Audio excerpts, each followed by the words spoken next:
एक घने और सन्नाटे भरे जंगल के बीच एक पुराना और भुला हुआ पेड़ का घर खड़ा था। चांद की हल्की रोशनी उसकी टूटी फूटी दीवारों से अंदर आ रही थी, जिससे अंदर अजीब परछाइयां बन रही थी। जैक, एक छोटा और हिम्मती बच्चा, हाथ में टॉर्च लिए धीरे धीरे उस पेड़ के घर में चढ़ रहा था। उसका दिल थोड़ा डरा हुआ था, लेकिन उत्सुकता के कारण वह अंदर घुस आया। जैक ने दीवारों पर अजीब निशान देखे, जो अजीब तरह से घुमावदार थे। उसने उंगलियों से उन्हें छुआ और धीरे से बोला, ये क्या है?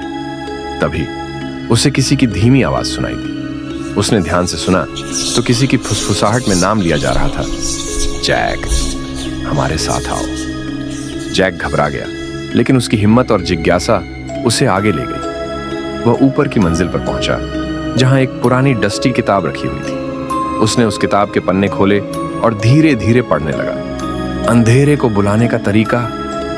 जैसे ही जैक ने इन शब्दों को पढ़ा, अचानक चारों तरफ से फुसफुसाहटें तेज हो गईं। उसकी टॉर्च झपकने लगी और कमरे के कोनों में परछाइयां हिलने लगी। तभी पूरा पेड़ का घर हिलने लगा, जैसे कुछ बहुत भारी ताकत उसे हिला रही हो। जैक ने घबराकर इधर उधर देखा और भागने की कोशिश की, लेकिन तभी दरवाजा अपने आप जोर से बंद हो गया। अब वह अंदर फंस चुका था।